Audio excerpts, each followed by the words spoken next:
Hello, everybody, and welcome to YWP's webinar on coastal protection. My name is Alma, and together with Julie Nielsen, we have prepared this webinar for you.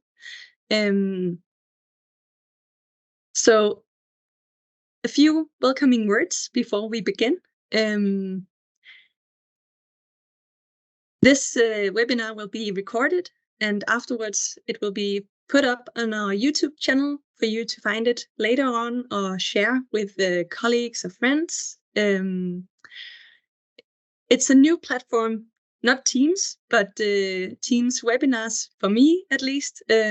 So sorry about the possible confusion with meeting time, when the meeting started, when the event started. I just wanted to make sure that I had a few moments with our speakers before got into the webinar to see that everything was up and running. And we confirmed that. So luckily we're ready to start on time now. The agenda is as follows, that we will have 4 times 15 minutes of presentations from each of our speakers, and afterwards we will have approximately half an hour for questions and answers from you guys. And hopefully we should be able to receive your questions in the chat. If somebody will try out the chat function so that I know that it works, I would highly appreciate it.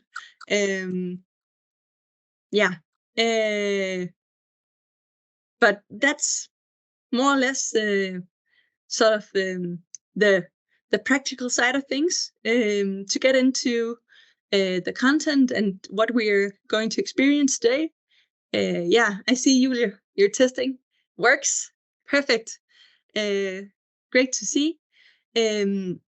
Our panel of speakers today will help us understand the connections between the recent flooding events and climate change, the problems and dilemmas that this poses for Danish municipalities and utilities on a practical level, as well as getting insights on solutions that can be our strategy towards adaptation and resilience. So we hope you are ready to join us in exploring the dilemmas and solutions related to coastal protection in the age of climate change. What motivated us to set up this webinar was the recent storm surge happening in October, and by 24th of October, we had already seen 1,500 damage reports based off the event, and approximating costs of up to 1 billion Danish kroner. And in parts of the countries, we experienced excess water levels above and well above a 100-year event, with water rising to levels as high as 2.16 meters above the normal water level in Åben Rå as the maximum. And on the map on the right, you can see the areas that Naturskaderådet has deemed a storm surge event. So quite an extensive coastline, as you can see. And to help us understand this in order of speakers, we have Kristine Skovgaard Madsen, and she's a leading scientist at the Danish Meteorological Institute, specializing in weather, water, and climate research. Her focus is on developing operational forecasting systems, climate projections, and studying sea level dynamics. She's particularly interested in the integrated use of observations, remote sensing data, and models to understand extreme weather events like storm surges. Then we have Anne-Mette Mølholt, who is the operations manager at KLAR Forsyning. She has extensive experience in emergency response, efforts during storm surges and associated rain events. She has played a crucial role in the preparation and response to the storm surge in January 2017 and October 2023, and has proven invaluable in mitigating damage and ensuring community safety during these events. Then we have Lars Frederiksen, who's a senior project manager and specialist in climate adaptation and hydraulics at COWI. He has in-depth experience in planning and implementing measures to protect against flooding in connection with, for instance, storm surges, extreme runoff in streams, and cloudbursts. And throughout his 16 years of employment, he has been a key person in relation to putting climate adaptation on the agenda, both in COWI and with customers. Then we have Cintia Organo Quintana, who's an associate professor at the Department of Biology at SDU. Her research is focused on the interlinks between marine biodiversity and ecosystem functioning, investigating impacts of eutrophication, pollution, losses of habitat, and climate change. She explores in-depth ecosystem services provided by the biodiversity of coastal and marine ecosystems, such as food web support, natural coastal protection, and climate regulation in terms of carbon storage and greenhouse gas emissions. In applied science, she conducts research and gives advice on several climate adaptation projects using nature-based solutions. So we have a broad range of perspectives coming from very different angles into this. I'm very excited to welcome all four of you. So without further ado, Kristine, if you will take the stage. Yes, thank you very much. I'll just share my screen. See if I can get this to work. Do you all see the presentation? Yes. Very good. So please, if you have questions along the way to sort of questions on the presentation, just shout, as I cannot see you on the way, and then we'll have more discussion towards the end after the four presentations. So thank you very much for inviting me to give the first presentation on this webinar. Together with good colleagues, I prepared a presentation on the forecasting of the storm surge that we had in October and a bit of outlook to the future. So I just need to make sure that I can change screen here. So for my presentation, we'll take a look at what actually happened during the storm surge and how we see it from the Danish Meteorological Institute side, what we use for our forecasts. Then we'll take a brief look at whether we should expect more of this type of weather in the future, so the climate perspective. And also a little bit of outlook on how we warn for bad weather and whether the storm surge forecast went as planned. As to the storm surge in October, what we really saw was a three-stage rocket. First, we had moderate westerly winds pushing water into the Baltic Sea. And this was over several days prior to the event, so the sea level was high in the Baltic Sea before we started. Then we had some northerly winds all the way in the Baltic Sea, pushing water down from the Botnian Bay all the way down to the German coast. And finally, we had this strong gale, in Danish, hård kuling, that pushed water from the entire Baltic Sea down into the southern Danish and northern German coastlines in the southwestern Baltic Sea. On the figure on the top here, you see the wind field from the forecast of the Danish Meteorological High Resolution Model. And this is how it looked 42 hours prior to the event. So this was what we knew about the event or expected about the event prior to the event, and it turned out to fit very nicely. This also means that the forecast of our storm surge model, which you see in the lower figure, actually was quite close to reality. Here we expect some uncertainty in the forecast, about 10%, and especially for this type of forecast, we are always very eager to hit the right balance on how far the water is pushed up into the Danish waters, whether it stays down in the Baltic Sea or it moves all the way up into the Great Belt, and whether the Copenhagen area, you can see there's a very large gradient on the sea level, so this is something we watch out for. And finally, the Little Belt is always a challenge for us, so this is an area that we keep an extra eye on. So as we saw in the introduction, we had a storm surge that hit the entire coast of the Danish Baltic Sea coast, all the way from Mølholt to southern Jutland. But also actually the maximum recorded sea level was in Flensburg, south of the Danish border, with 2.27 meters. There was a tide gauge sea level measurement instrument in Schleswig, which broke down, but actually the sea level might have been even higher at that location. This means that it was the highest recorded event since 1913. And of course, this also means that it was called out as a storm surge, which is in Denmark defined as a 20-year event.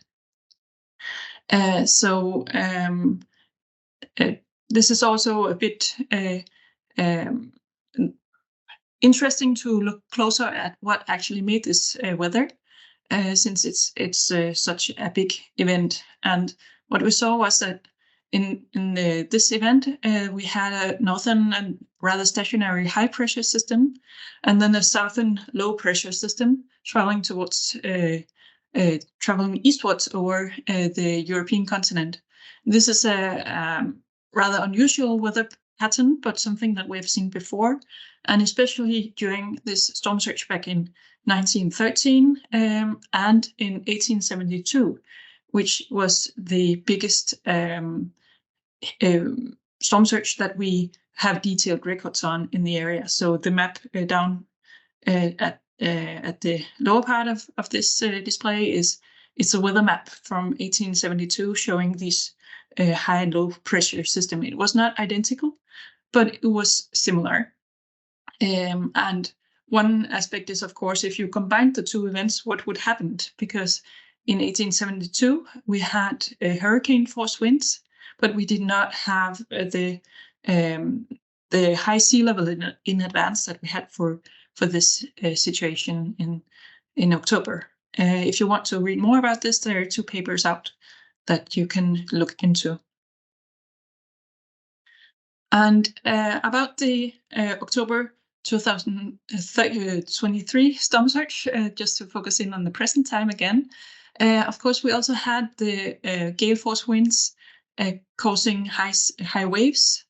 And this is on some rather unsheltered part of the coastline.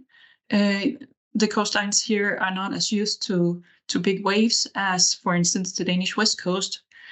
So the damages were rather large also from the waves.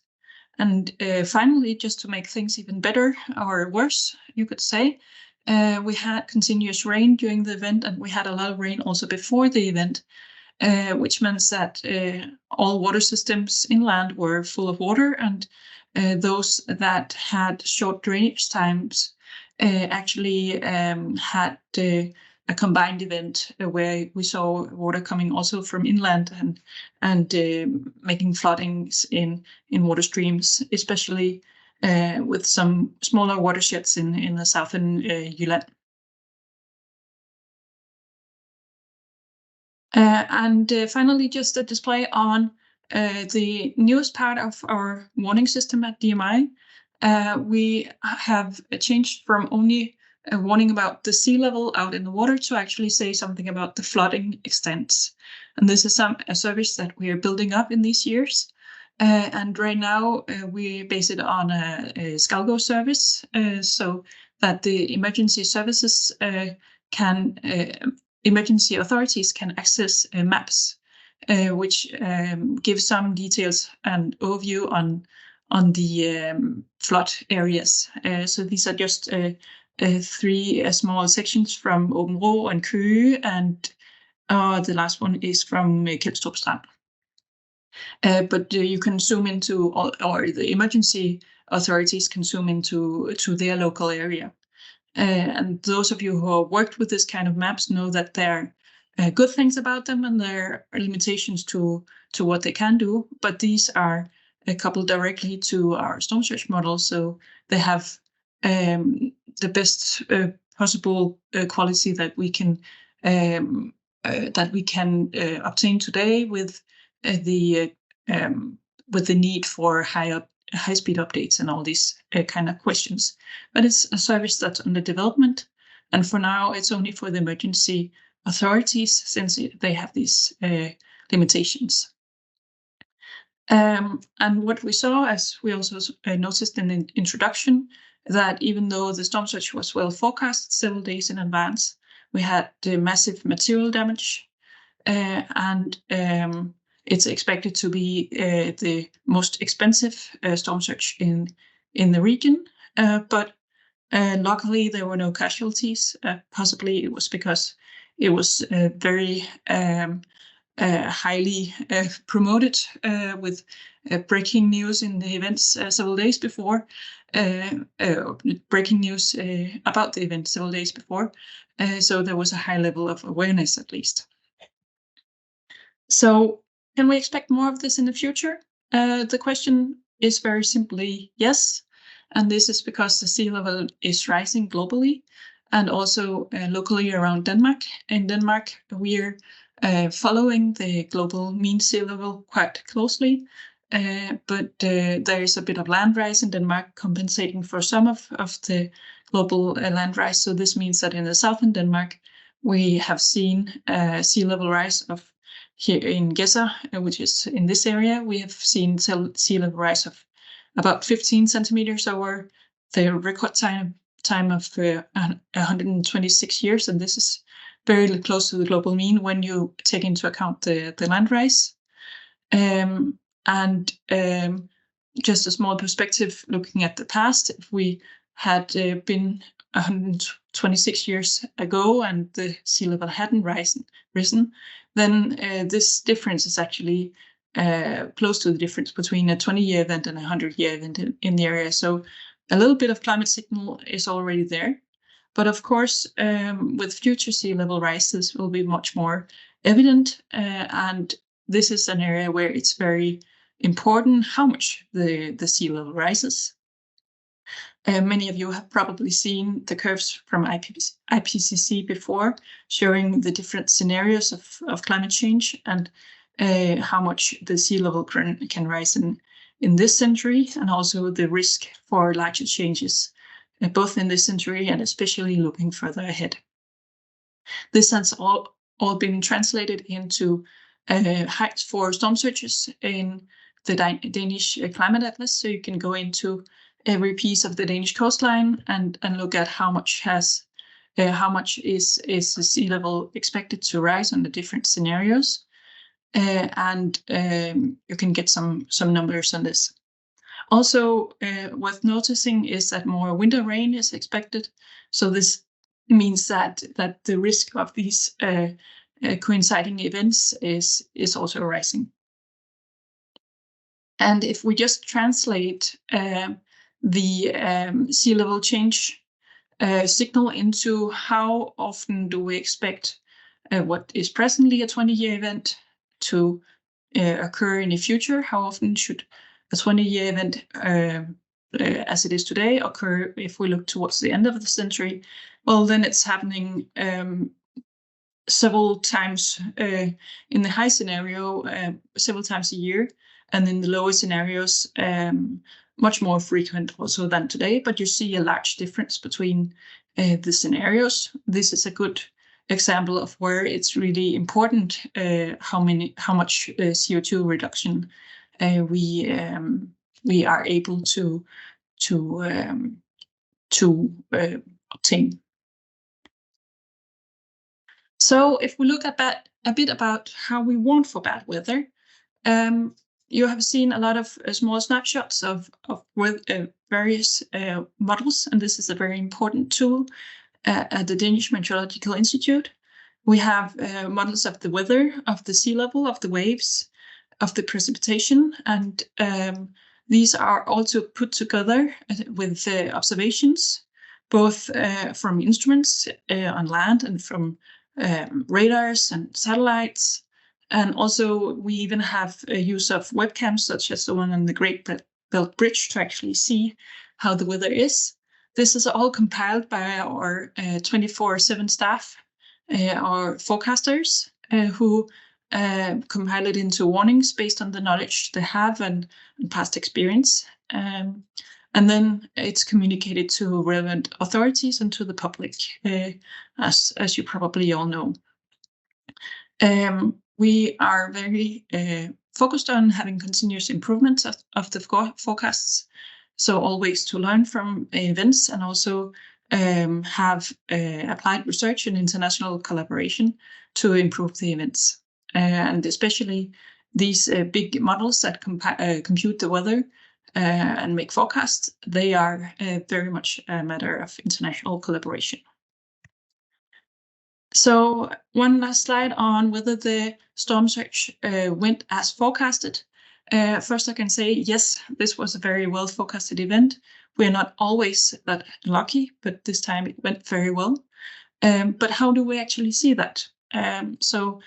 Towards it on this figure here, we have the ensemble of weather models. So we have many different realities of the weather, so to say, and we can see that as we go from being 2 days ahead to getting closer to the event, the field comes together and makes it more certain where we will have the high gusts of high-speed winds. So that's just an example of one parameter that we're looking at.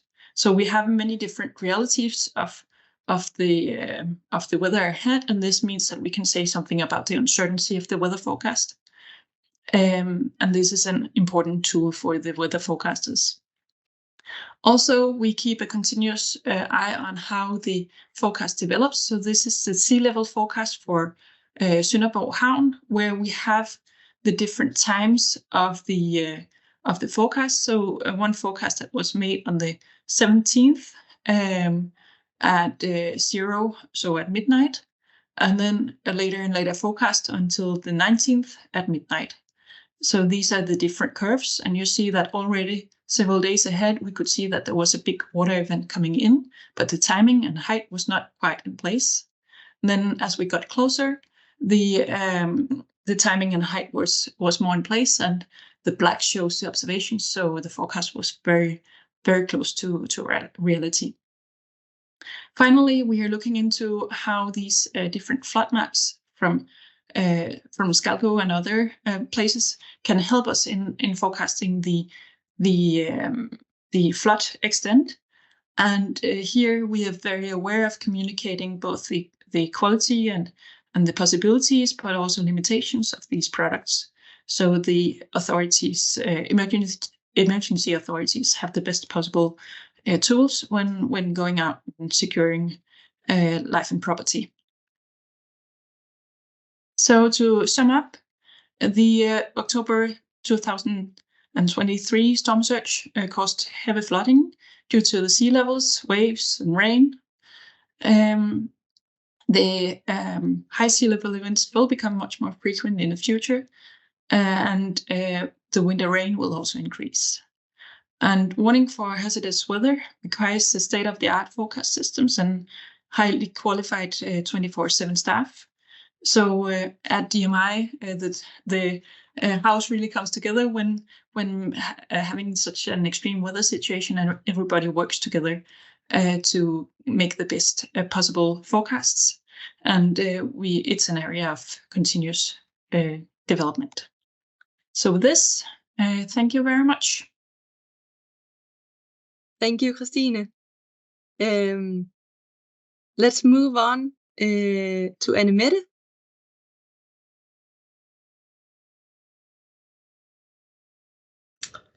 Yes, I will have the presentation. Right. Perfect. Yeah. Let's see. Yeah. So, good afternoon. My name is Anne-Mette Mølholt, and I'm a COO at KLAR Forsyning. KLAR Forsyning is, among other things, handling wastewater from Greve in the north and to Rødvig in south of Stevns. So we are having to protect all this area in situations like this. I'm responsible for operation and security of the supply, and I'm also responsible for our emergency plans. I have participated in planning and coordination our major emergency efforts within water search, and I have also participated in protection against flooding during rain happenings. I will talk a little about what we experienced on the storm surge this year and how we prepared for the storm surge. And finally, I will tell you a little bit about what we experienced with our coastal wastewater plans. In preparation, it was announced on Monday, and on Tuesday, we started our planning. We had our first coordination meetings with our municipalities. We have 4 municipalities owners.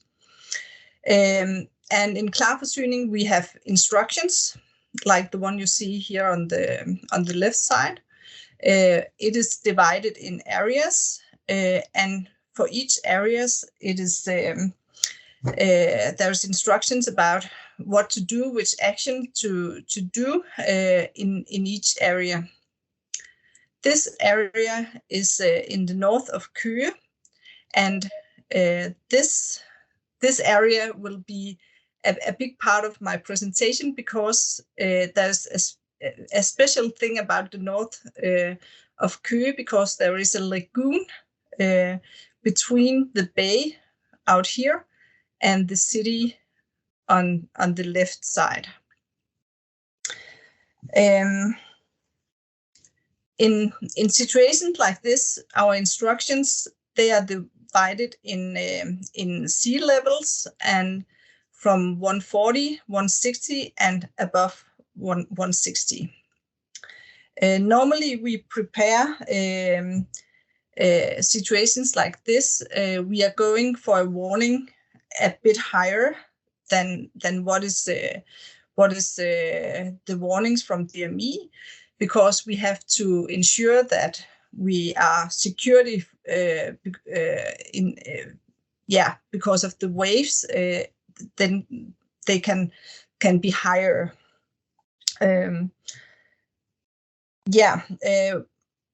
We have we are normally planning these situations with the municipalities and also the emergency services in the area.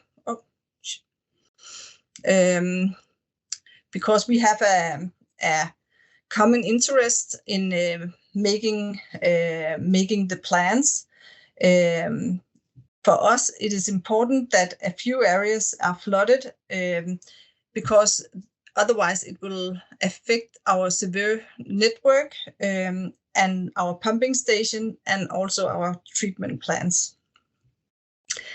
In preparations, we let out sandbags at our own plants to secure them. And we also made organization plans. Organization in situations like this are very important. It is important to secure that we have enough skills present at all times, and also to secure that we have all the help that we need for communication, answering the phones, and also for catering.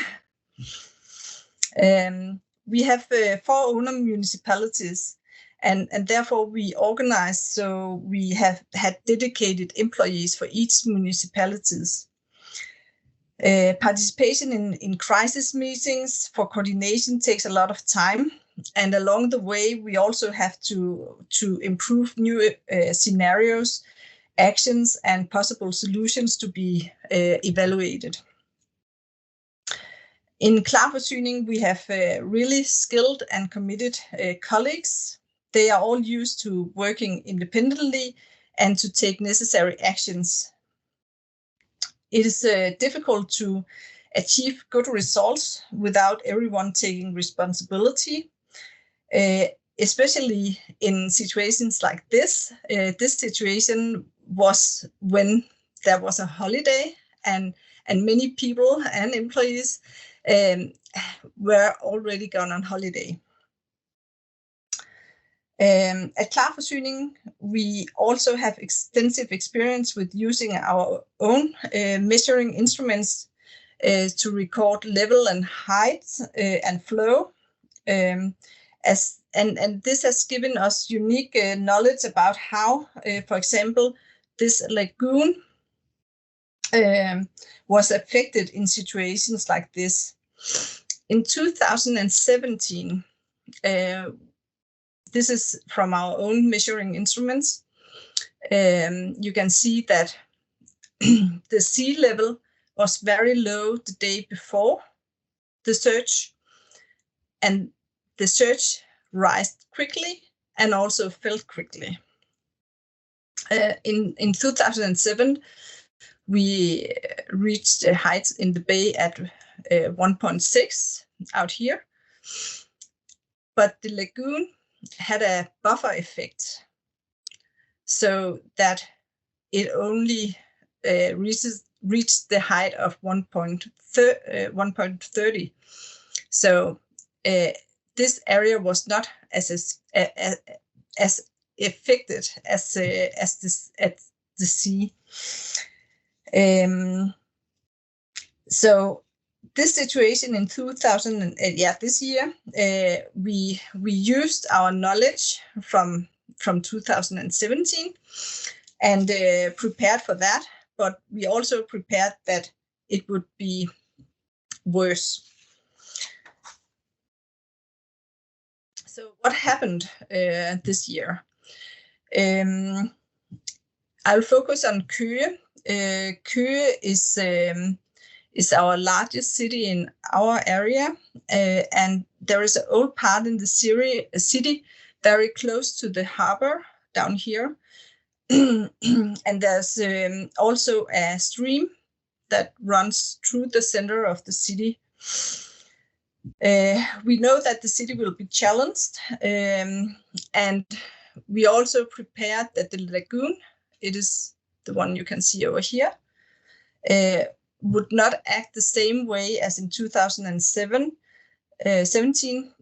because this time the water would rise over a longer period, and therefore the water would be expected to penetrate the barrier between the sea and the lagoon.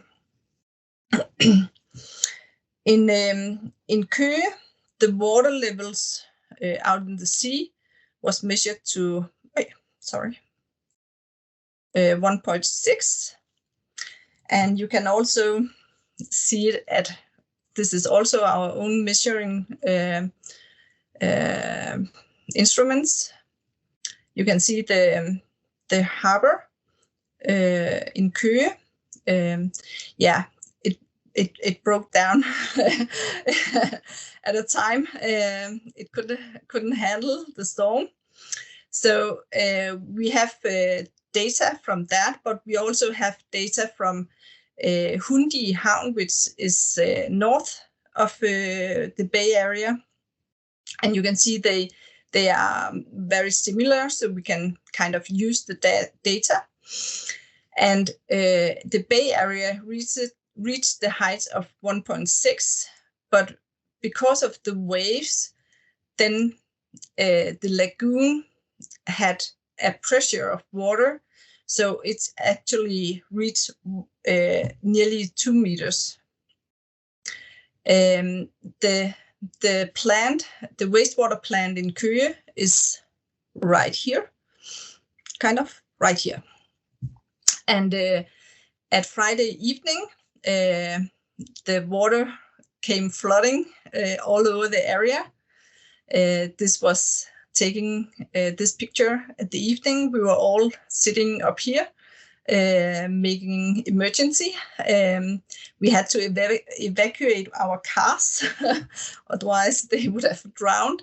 There was 45 centimeters of water around the plant. So it was very lucky that we had prepared and laid out sandbags. This is the same area without all the water. In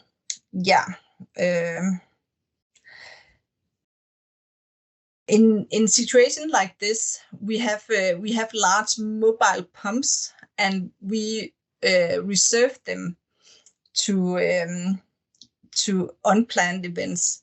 There will always be unplanned events, and at this time, because the water was so high in the lagoon, then we have to use the pumps late Friday evening to secure. There is a stream down here, so we had to assist the emergency services and Køge municipality with making an overpumping from the stream from this area. Otherwise, it would be flooded from the rainwater there was at the same time. Late at the evening, all this area was flooded. So what did it mean for our wastewater treatment plants during this flood? We have in KLAR Forsyning, we have 9 wastewater treatment plants, and 5 of them is very coastal. There is Mose, Solrød, Køge, Strøby Ladeplads, and Rødvig. 3 of our treatment plants, we had to take actions during the water surge because of flooding. The first one was in Rødvig. The wastewater plant is out here, and this was this was the first point that was flooded. And when the harbor was flooded, our sewer system also is flooded. And then the salt concentration of the plant is so high that we have to close down. Otherwise, we'll kill the bacteria. Afterwards, it was Strøby Ladeplads that also was affected because there is a large coastal area. Also, the sewer system was filled, and we had to make a overpump from the inlet to the outlet, so the bacteria also would not be affected.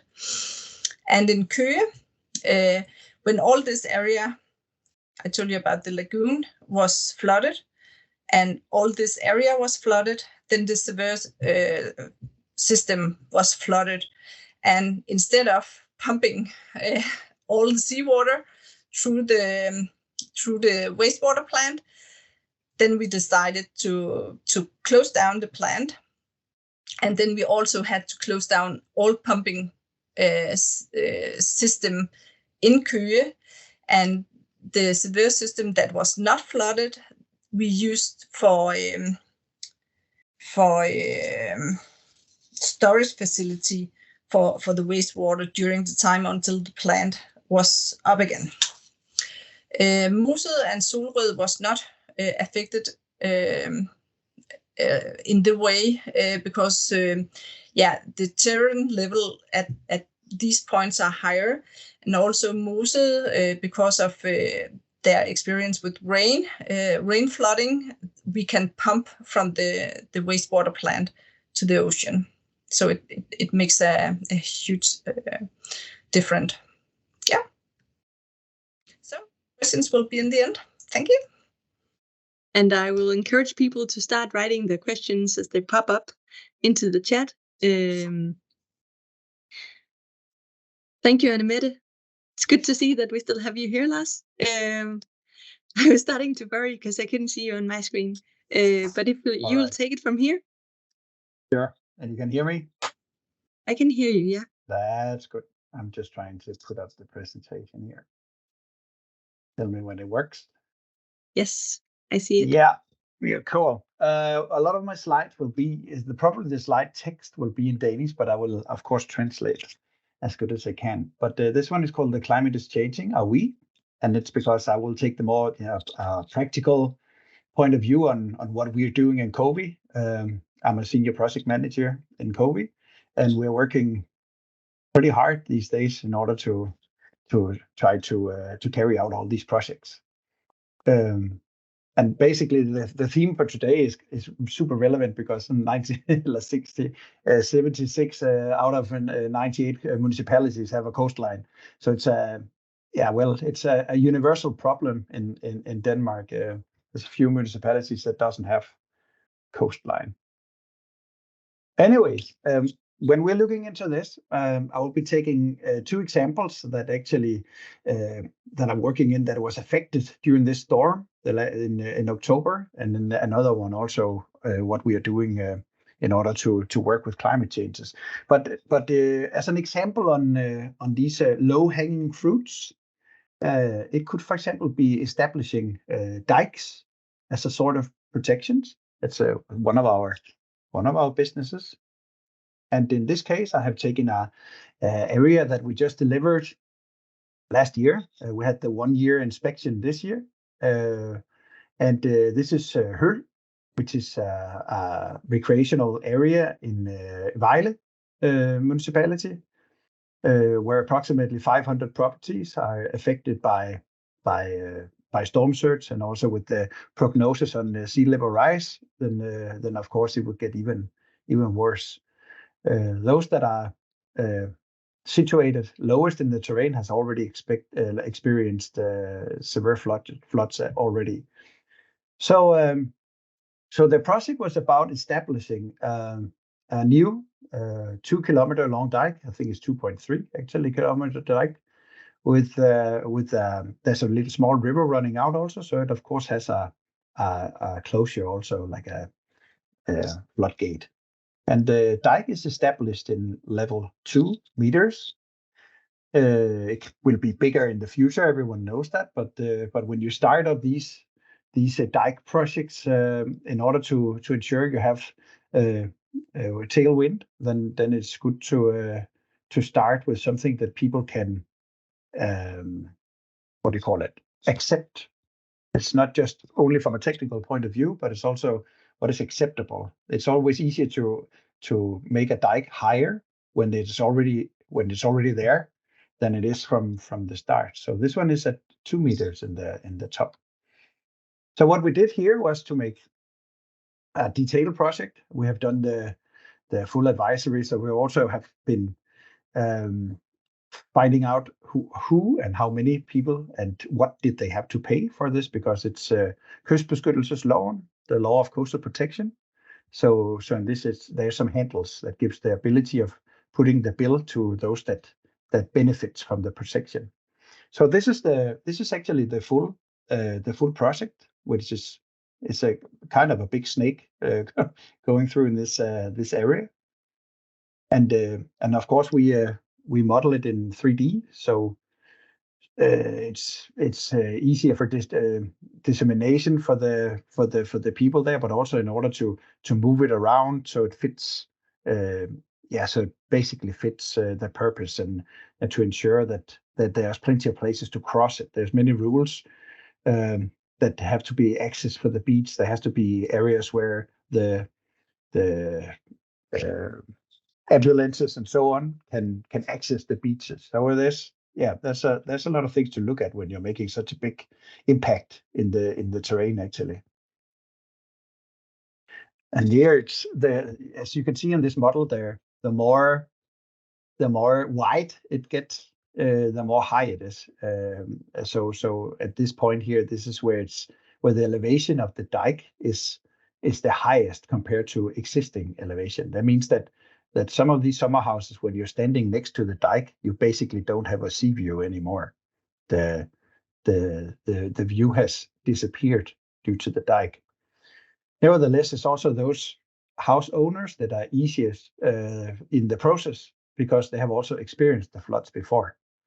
So this is how it goes there. And here's where it ends. More or less in the middle of my picture, that's where the river is crossing. So we have put a new pipe there that has a passive assisted contra valve that closes when it starts to get the inflow as a reverse flow from the sea and inland, which is smart in this. But as just to give you an impression on how it looks like, this was the first day when I started the project 3 years ago. It looked like this on the beach, and then what you do, you are in the process trying to figure out how it would look like together with our architects. And then this was 2 weeks after, and the same place as this picture was taken, just from the other angle. So this is how it looks like. And here you can see the vegetation has already started. I visited 1 month ago, and now it's fully covered. Actually, you don't really notice the dike anymore. But this is also the place where the dike is more or less the lowest here. This is from another place. This is the place where they have to be access from ambulance. Rescuing people has to be able to access this point. So this is how it looked like before, how it looked like in the what do you call the architectural drawing when it's done, and this is actually how this is the same place when it's done. So here you can see the vegetation is still missing. We like vegetation on dikes because it's what actually keeps the dikes together. So it's not what do you call a coincidence what kind of grass you put on a dike, because it has to have very, very good rooting. We continue. This is another place. This is the conceptual, how it would more or less be. And this is here. And now you can see that the dike is starting to rise. It's becoming pretty high compared to existing terrain. This is the place where it will get the highest, more or less. This was during the architectural, and this was actually more or less 2 days after the machine had been there doing this. So this is massive. You can almost see that it's when they are sitting on the terraces in these summer houses in the background, they can of course look out, but when you're standing right next to, which is this picture of 2 of my colleagues in an inspection, you cannot really see out anymore. The view has gone. But that's the compromises and the consequences of these projects. This is another place where there's a road also, the access road for this area. So there will be a dike here, and it looked like more or less like this when the machine had been there. And this was an old bridge, so we did like a synergy project, because Vejle Kommune wanted to get rid of this bridge because it's a dead end.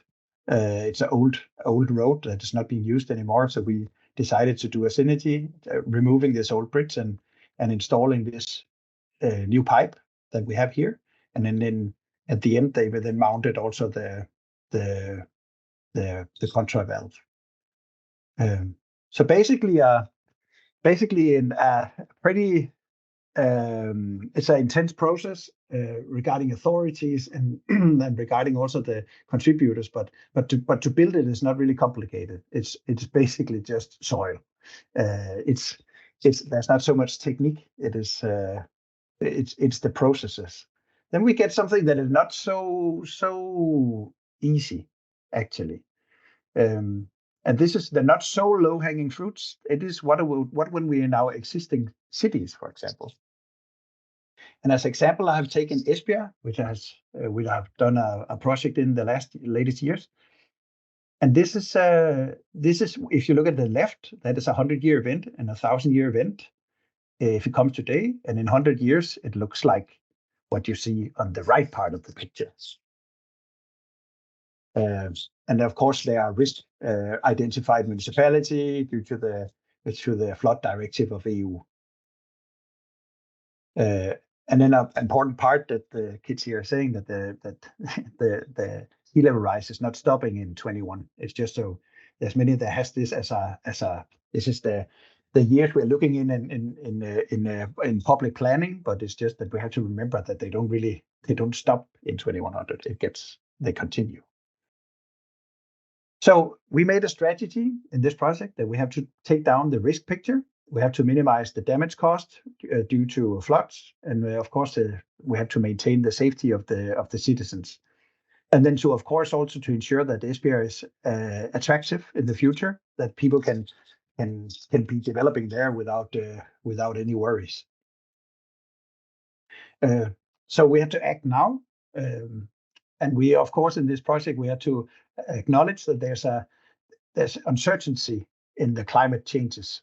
That means that in the short run, we more or less know what is going to happen. But the further we get out, for example, in 100 years, we don't exactly know until we are standing there or close to there what is actually going to happen, what path with the climate changes take.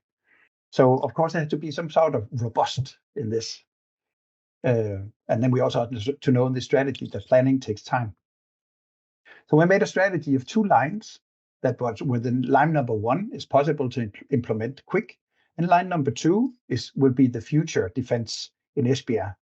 And we have done that as like a DAP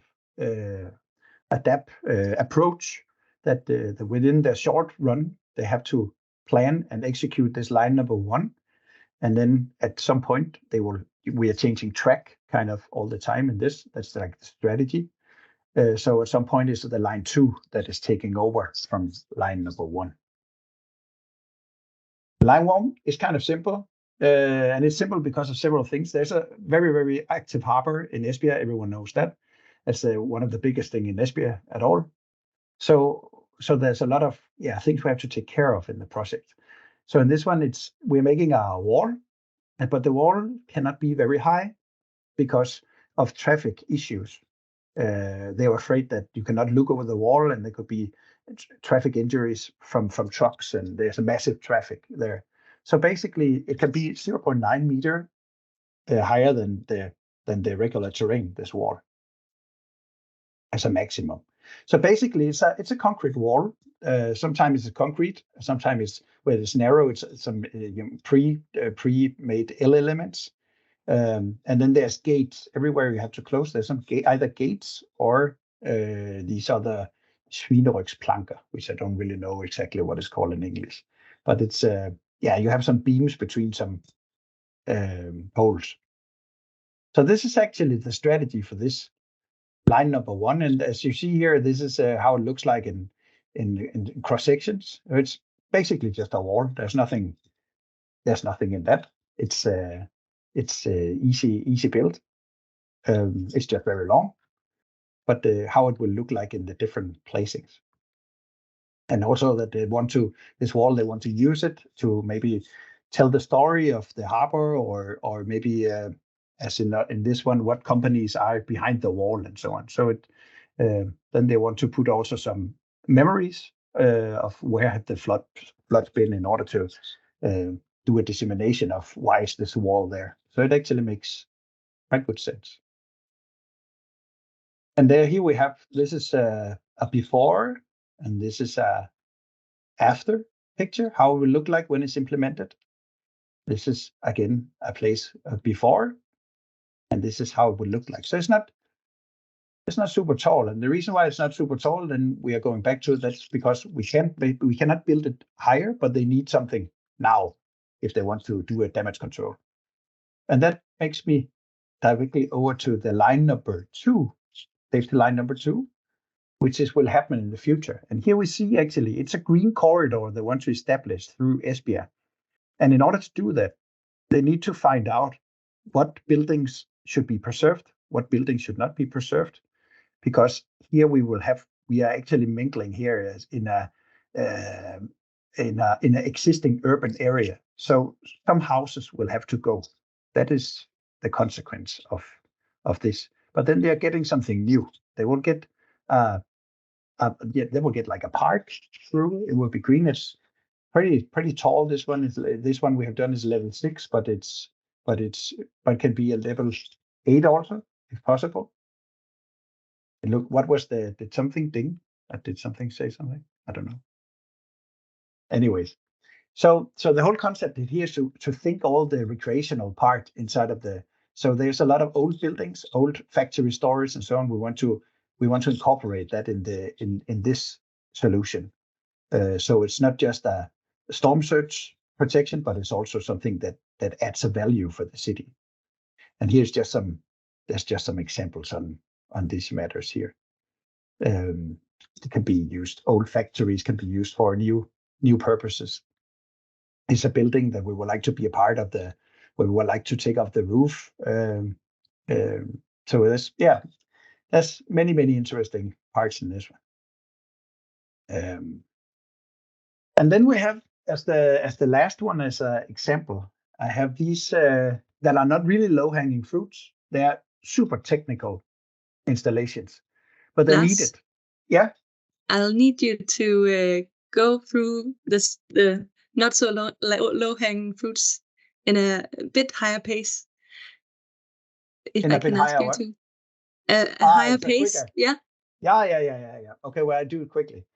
So in this one in Åbenrå, which was affected just as we saw before in the storm of 2.16, but we have this river that is called Slotsmølholt, and that's here. We have this typical part where we have this coincidence between high flow and storm surge at the same time. So here we have defined to build a sluice and a pump station, and we because if we don't do this at some point, the utility company cannot really get rid of the water anymore, and it will also protect the city against floods. We have done it many places. This is not new to us. But actually, this is the first drawings of how it looked like. This is a little small area. We have to build it here. This is during the construction phase, so it's kind of massive. We have used snekepumper, these spiral Archimedes, which we can see here in the 3D model, and they can produce 8 cubic meters per second, which is kind of a lot. So that happens the fact, of course, that before it was done, then the storm came, and we managed to get an electrician to bypass because it was not really done yet, but Åbenrå really needed it to get used. So we managed to close the gate, and then we managed to start actually the pumps. So actually, you can see it's kind of just like you see in wastewater treatment plants. It's really big ones, and we use them because of the fishes, because these ones can lift fish, so they won't get grinded in a traditional pump.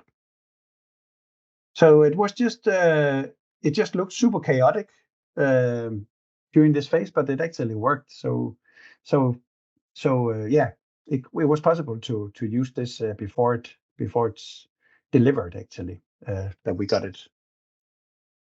And this is the floodgates, how it looks like. It's pretty massive. Recommend people to go and see it. It's pretty impressive, this one.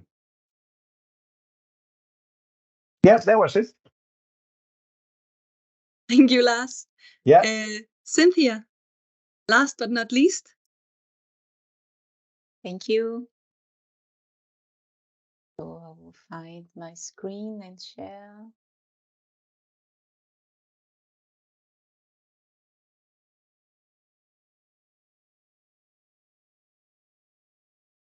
Is it up now? Yes. Okay, thank you for the invitation for this series of talks. And maybe my presentation will be a bit more different than the other ones, but I am biologist, so that's a natural thing. And it's going to be a bit more holistic. Again, we are moving from the cities and the focus from the cities to more areas with less people and a bit more remote areas, okay? So I'm going to talk about coastal realignment as a nature-based solution. And of course, it's not only me, we have a lot of colleagues that are involved in this, and you will see the citations along the way in this presentation. Yes, I want to start about just telling you what is a coastline, and I think this is good to put it in this context as well. Usually we see coastline as a line in the map. Maybe this sort of perception also create all the problems we have today. And coastline is not a line, is a zone, right? We have this, I don't know if you can see my cursor, supratidal zones, intertidal zones, which is the mean high water and in between mean high water and low high water, and then the subtidal zones that are always submerged to the seawater. So message here is the coastline is not a line, is a huge zone. And I also want to tell that in between this land and sea, we have this, what we call the land sea continuum, and all the habitats that live in this land and sea continuum. And of course, they have a huge ecological importance. They provide ecosystem services, which we define as the benefits that nature brings to us, society. For example, we have fine particles protection or retention, you know, when we have streams coming with particles along the way, they are trapped. They also provide a natural coastal protection from erosion, and this is both vegetated and no-vegetated habitats. And we have also nutrient uptake by the plants along the way. Some of these habitats, they provide CO2 sequestration because they are very productive in their biomass, so they can take up CO2 from the atmosphere and bury in long term in the soils. And of course, most importantly, is also habitats for many species of plants and animals. So that's how, for example, tidal marshes, the grasses that lives in the coastline, looks with the networks when they are not impacted. Very beautiful. And also another one here is Cadiz in Spain, where you really have beautiful meadows. And now we have heard a lot about dikes and the need of coastal protection. And yes, when you look into a map, now I took this from Kustdirektoratet, dikes are the most common approach to protect coast. And you can see here, all the green areas is where you have dikes in Denmark. They sum up quite a large area. Of course, there are also some other approaches to protect the coastline in Denmark, and everybody knows Denmark is a very low-lying country because of the geological history. And yeah, you need to protect this for both erosions, flooding, and storm surges. However, this comes as with implications. We have habitat loss when you make this coastal protection very far out, close to the water line. Here I just show is a qualitative thought in these supratidal, intertidal, and subtidal areas. What are the implications when you make coastal protections, different kinds of coastal protections, dikes, groins, land reclamation? I also include harbors. slope protections and seawalls. So there is a range of losses that you impact in habitats, but also you change biogeochemistry, you change greenhouse gas emissions, oxygen in this water that is being affected here in subtidal areas. There is problems during the building of erosion and turbidity and release of nutrients, among others. So, but the worst is, of course, habitat loss that we can't recover that easy when the coastal protection is implemented. I don't know if you have heard about this coastal squeeze concept, and actually what it means is that normally when you have a habitat as a vegetated habitat, for example, marshes or grasses between the land and sea, when you have a seawall or a dike, they cannot move inland with sea level rise. But that actually already happened in most of the eastern coast of Denmark, because we need to build protections, and protections were built on that time, not thinking about on this connectivity between the land and sea and preserving these habitats. Yes, and most of the cases we have very narrow beaches because the dikes are all the way to the water line, and yeah, some people walk on close by these dikes or on top of these dikes for recreation. But yeah, that's how it looks most of the east coast of Denmark. So now the question is there any solution when we need to implement coastal protection, but in the same time we have to think about the coastal habitats? Right now we saw that dikes is a very easy way to implement, and also very handy because they can be built higher and higher. But then there is the problem with the loss of sea view, and that is actually something we have also faced when we talk with the people about our projects. So that's where nature-based solutions can come in. And nature-based solutions, the concept is just that we address societal needs in face of climate change, but also thinking about biodiversity and how can we restore as much as possible the habitats that we have lost and benefit from these ecosystem services that we also have lost. Because society have to develop in a sustainable way, because if we do that, we are also more resilient against climate change, for instance. So that is the thought on nature-based solutions. And one of the nature-based solutions is, now I'm going a little against the storm surge and all this fear of water, but it's actually to invite the water in again. That's what we call coastal realignment or managed realignment. And that is being used for climate adaptation, where we have a dike here, and then you can breach the dike and return the nature back to what it was before and build a dike inland and benefit from these ecosystem services provided by these habitats again. For example, wave dampening and biodiversity. The water also has some time to reach the other dike, so it also works as a buffer and can also provide recreation for people that is living close by. So we work a lot about this, how to invite water back to what it was before. And I'm going to show some results from Kristine, which is a project that we have been working quite a lot. So many of the areas, rural areas in Denmark where we have dikes, these are done in the end of 1800. Many areas have been drained and diked and made as agriculture farms.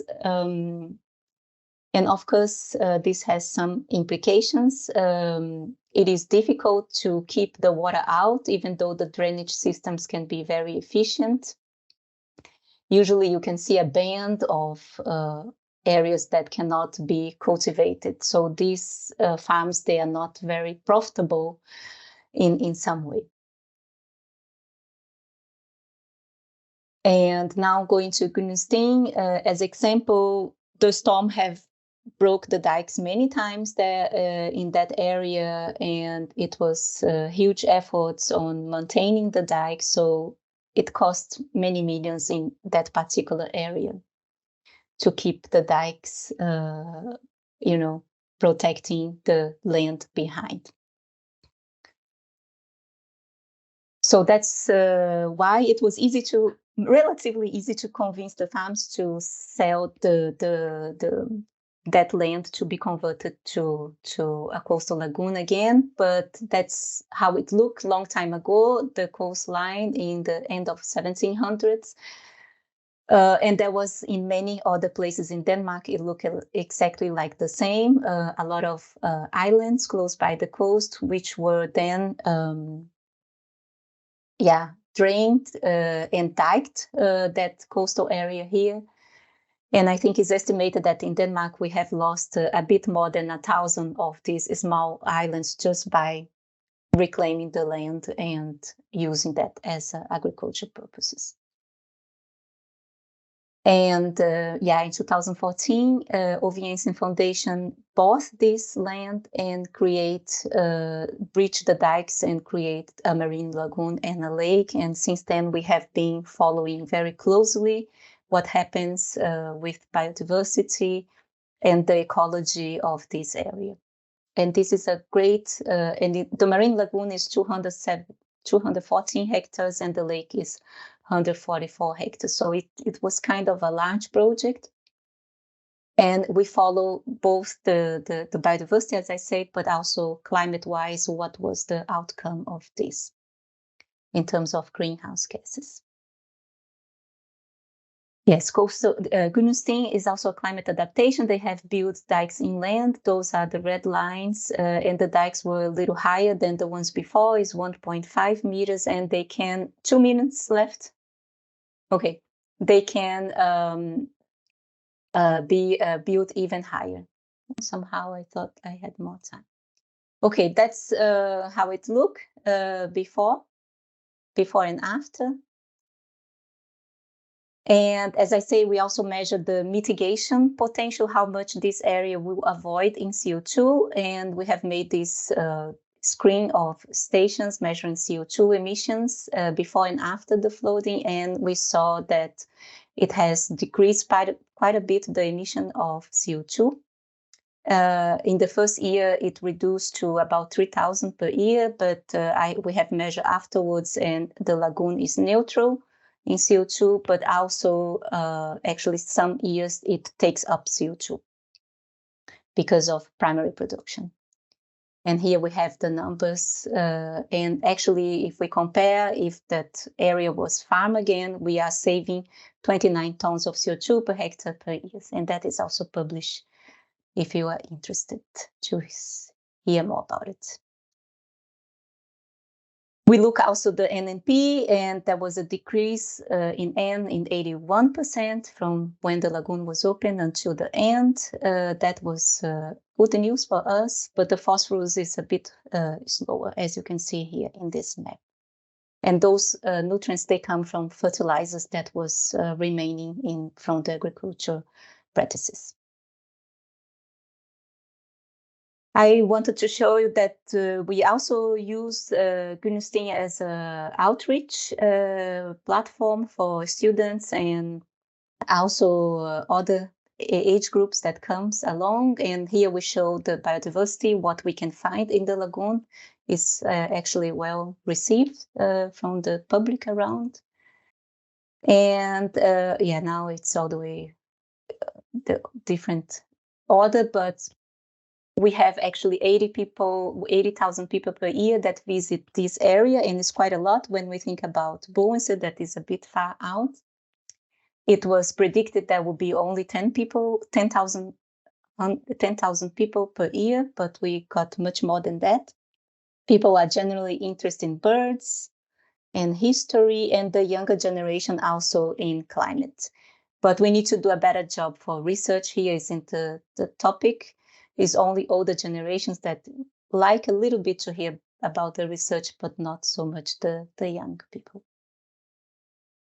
Yes, we have potential to scale it up. Here in this map, you can see all the reclaimed areas in Denmark. And of course, we have to respect that if there is people living around, but usually it's remote areas. And we have made a calculation based on all CO2 numbers that if we float all the areas, we will decrease 2% of all the CO2 emissions in Denmark.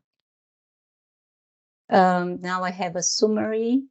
Yes, I have a disclaimer for our center because we do not only look the climate mitigation, we also look biodiversity benefits, and we also want to talk with different people to hear what is the value for you in terms of nature. So we want to move from the less resilient scenario that we have here to a more resilient scenario when we combine all the things together, also the ecosystems in the catchment area, wetlands, and also hybrid approach when we have cities also involved. So we are working this in our center. But to wrap up, managed realignment, it's a good idea. We can restore soft sediments and salt marshes, the grasses plants. It can be combined with other methods. In Grünstein, we have islands, and we're also establishing stones that will boost some of the biodiversity. Provide CO2 sequestration, that we have exactly the numbers on that, just because of avoided CO2 emissions when you compare when it was farmed before. And then we can use all the reclaimed lands for that, if anything. We have a high societal engagement. People really like the area and is very pleased to have this project, people that lives around and also schools, and can account as a climate adaptation and also mitigation because we are reducing greenhouse gas emissions. Yes, I think that's it. I have. Thank you very much, Cynthia. Thank you all 4 of you. Now we have 15 minutes for questions. Either you can raise your hand and I will activate your microphone, or you can write it in the chat. Either way, I'll try to pick up if anybody wants to ask questions. Yeah, Julie, I see one question already coming in. I will start because now I'm the moderator, so I get to ask a question to begin with. I caught up on you saying, Lars, that what you're trying to achieve in Esbjerg is further development without worries. And I'm a bit puzzled, or I'm just considering, is this the goal that we're aiming for? Or could we imagine an alternative goal when we're thinking of coastal protection? Maybe, Lars, perhaps also Cynthia, or any of you, the 4 of you, if you feel called to respond to that. I feel, of course, I would say thanks for all the presentations. It's been super, super interesting. What we're doing in a city like Esbjerg, Esbjerg is already urbanized. And if you look at I'm sure Anne-Mette, she will know this, but if you know what is inside Esbjerg of utilities, of investments, there's already all these investments inside Esbjerg. Of course, it's rentable to protect this. If you have 500 kilometers of drainage pipes, the same as fiber net, electricity, power stations, houses, all these kind of things in one place, yes, of course, it's rentable to do this. But that also said that the place where we don't harm the nature by protecting Esbjerg, because Esbjerg is already urbanized. There's no room there there's no room there. This is not the ideal place of placing nature. What I think we should do is, it is that if we want to do nature-based solutions and so on, we should more look into that for example, our beach meadows are super endangered because of the climate changes. So what we need to do now is to find, if everyone knows what beach meadows is a nature type. stranding paragraf 3, for eksempel, or in Natura 2000, it can also be. But anyway, we need to plan where in the future should these areas be, and then create them. It could be by what Cintia is saying, find some areas that are diked today, remove those dikes, and try to figure out if we can get this nature there. But right now, there's actually no plans on this. There's just only plans on protecting the existing nature, not planning new nature, and that's a mistake, in my opinion.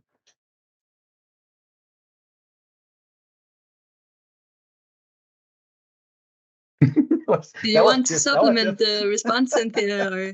I fully agree with Lars, and that's also what I meant in my presentations. The cities, you can't do anything about. There's so much infrastructure there. You just have to protect and protect. But the areas that we can, convert to nature, we have to find the mechanisms on how can we do that. If there is nothing available now that we can use that. And now this storm surge is a great opportunity, I think, because many dikes probably have been damaged that are not in the vicinity of any of the, summer house areas. Let's say that, because I know people fear water, but sometimes that water has been there before. So, So I fully agree, I think. And I really like also, Lars, your presentation where the line 2 plan with more green in the city, that's also somehow a nature-based solution. And all the cities from now will also have to think about that because of nature restoration law. 4% of the cities will have to be green. So it's also coming. We have a question from Kristine.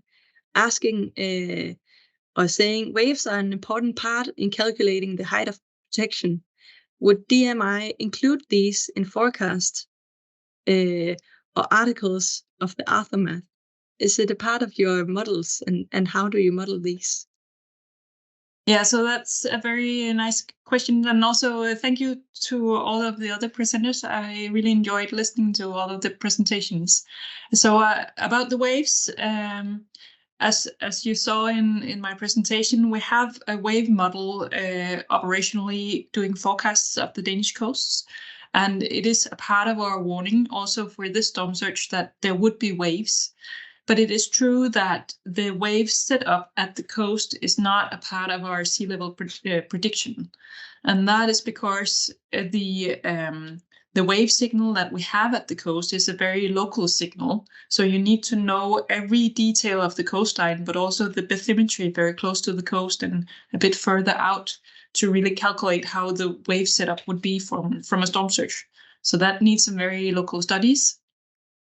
And therefore, it's not an immediate part of our forecasts, but it's definitely a part of our thinking when we talk with the emergency authorities.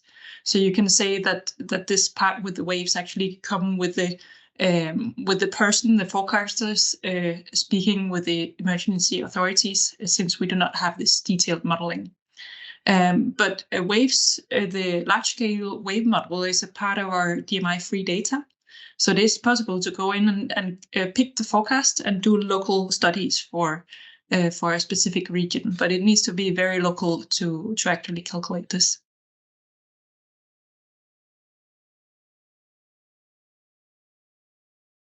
I will follow up with a question to Anne-Mette because we're in the same business. I myself, I'm employed in VCS Denmark, and I've been giving some thought into what our role as utilities are in this whole ordeal. So I would like you to respond to if we have a responsibility outside of the emergency response, if we in our conversations with our owners, the municipalities, if we have a responsibility to also suggest development plans and in the planning of future development. What is your thought on that? Yeah, we have a close cooperation with our municipalities, and we are after situations like this, we are evaluating what happened, and is there places where we could make some kind of actions to prevent that water will flood areas in the future, easily actions to make to block urban outlets, because that is one of the major actions in situations like this, that we have before the water is rising, then we have to block all the outlets so the water will not come in through these outlets and flood the urban areas. So we are working together with them because often we both have interest.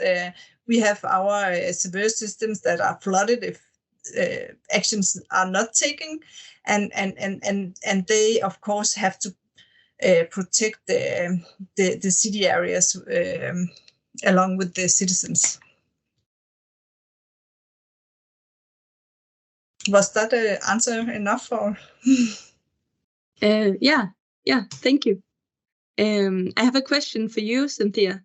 Julia is asking how you measure the CO2 impact of nature-based solutions. What methods do you have?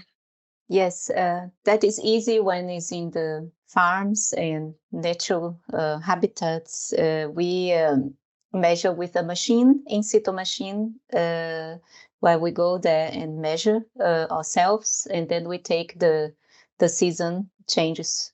So then we can model based on temperature, how much CO2 is expected. But of course, this is a very time-consuming method, and we are moving to a more automated one. Hopefully, if we get all grants that we are applying for, then it's going to be easier, because it's also about building models as DMI, and we want to build models on, predicting CO2 emissions, but not only that, but also other greenhouse gases. Yes. Thank you. Okay. Kristine, you're just a quick comment on that. We are very aware that the need for following emissions and finding out where emissions come from is a very big thing, and it's a place where really both in situ observations and satellite observations and detailed models come into play. So this is one of the research areas that we will have to work on in the coming years. And I have a quick question on that one also, a quick comment on that one also. When you're calculating all the CO2 on the thing you're doing and so on, also we're also doing LCA and lifetime analysis and so on. Yeah. You also have to consider, for example, when you're protecting a city, if you didn't do it, there will be a lot of damages, and that's growing every year. Every damage has to be repaired. Someone is driving there, someone is cutting down tree, putting new floor, putting new building materials. If you sum all these things, then actually it's not so bad that you're actually, for example, using a concrete wall to protect them. Exactly. Because for example, let's just say that Copenhagen gets one of these huge floods. I don't think there will even be enough carpenters and bricksmen in Denmark to fix Copenhagen. I'm not even sure there will be that. So of course, when you look into this, when you look cradle to cradle and you look into the CO2 plus and minuses, you have to look at the damage cost, not just economically, but also CO2 wise. Yeah. Fully agree. And that's also why I told when it's natural areas, it's easier to control because you know the sources and the sinks. But when it's damaged, then it's a whole other thing. Yes. Kristine, you have a raised hand. Yeah. But actually, I think the example from KOWI with the lagoon. Now we heard that during this recent storm surge, it was maybe not so efficient, but KOWI and Amager and other places where we actually have these nature-based solutions that are quite interesting. And we also had the question on waves, where you can actually look at stone reefs a bit further off the coast that can maybe break some of the waves before they hit the coast. So I think there are many things to look into also in combination with dikes. Maybe we need to only have the low dikes that we can look past if we can combine with some of the nature-based solutions. Then I want to open a really messy, big question just before closing time, which is exactly what future should we aim to protect against or for? So say what planning perspective, both in time but also in scenario, would you each suggest that we aim for? Can I start, or you want to start, Kristine? Maybe I can start with the official recommendation. Yes. And then you can add upon, Lars. So we have a collaboration with the Ministry of Natural, whatever, I don't remember the English name right now, to give some advice to the municipalities on what scenarios to select. And what we say right now is that until the middle of the century, you could go for a medium scenario when doing climate adaptation. And when you look further ahead, then you need to look at risks. So if you are in a scenario where you can adapt, put more on top of the dikes at a later stage, then you could also continue with this medium scenario. But if you are in building a hospital next to the coastline, for instance, then you need to look into the high-risk scenarios.